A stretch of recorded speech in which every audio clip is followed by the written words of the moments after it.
In 1958, Congress passed a law that taking the fleet commands away from the Chief of Naval Operations and putting them under the Joint Chiefs of Staff as an organization. So, and under the Secretary of Defense. So that I could no longer give orders like I did in Lebanon to say land, and they landed.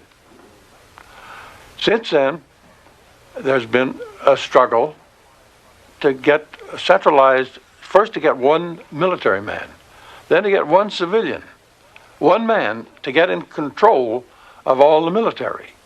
As soon as you do that, you centralize authority, and eventually you'll have a man in there that either abuses his authority or doesn't know how to use it. When Kennedy became president in 1961, he further centralized civilian control over the military by appointing a very strong Secretary of Defense, Robert F. McNamara. McNamara took complete control of the American defense establishment, from directing field operations in Vietnam to choosing which new airplane to build for the carrier fleet. Like many civilians who'd controlled military purse strings since the beginning of the century, his main criteria was cost effectiveness. What was the cheapest workable solution? There was a strong civilian leadership at that time. They're all smart fellows, but and they tried to pay attention to the tactics and our fighting, how to do it strategically and tactically and so forth, but always it was decided on the basis of which was the cheaper way to go. Cost effectiveness and control became the central issues in a struggle between Secretary McNamara and the Navy, which occurred at the height of the Vietnam War.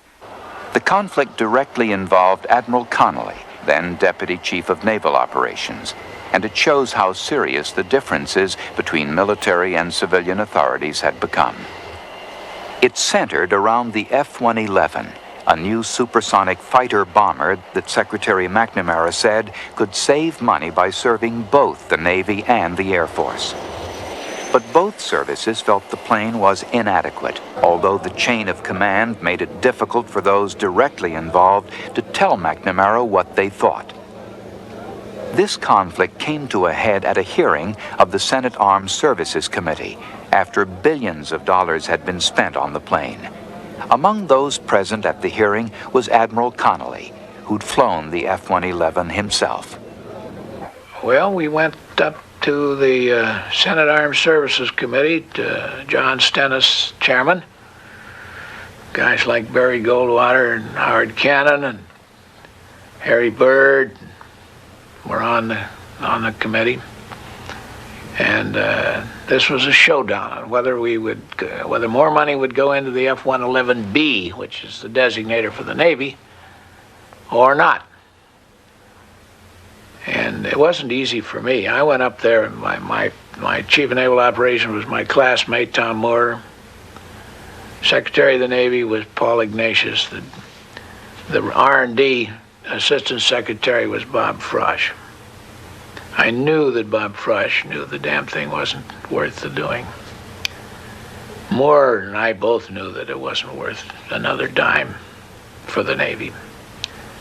But Ignatius was secretary, and he was answerable directly to McNamara. And so it wasn't a very nice session. And we went up there at 10 o'clock in the morning, we testified, Mr. Ignatius testified until noon.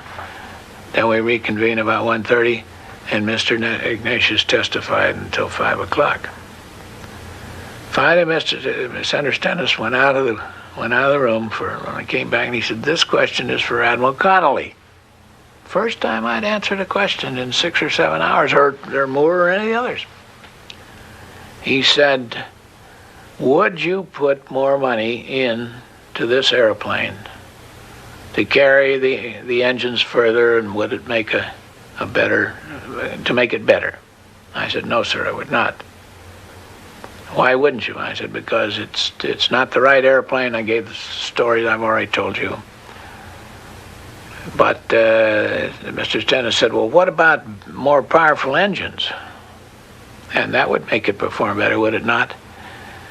And maybe I was exhausted or exasperated by that time, and I said, Senator Stennis, there's not enough thrust in all Christendom to make a fighter out of this airplane, and that was the end of that.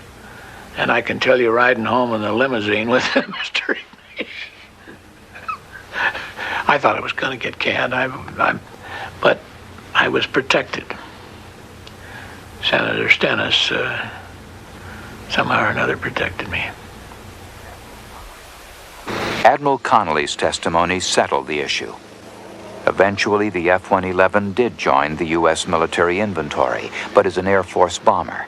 And the Navy bought no F-111s. Instead, it used the best parts of F-111 technology in the F-14, an airplane that is now the mainstay of America's carrier aircraft.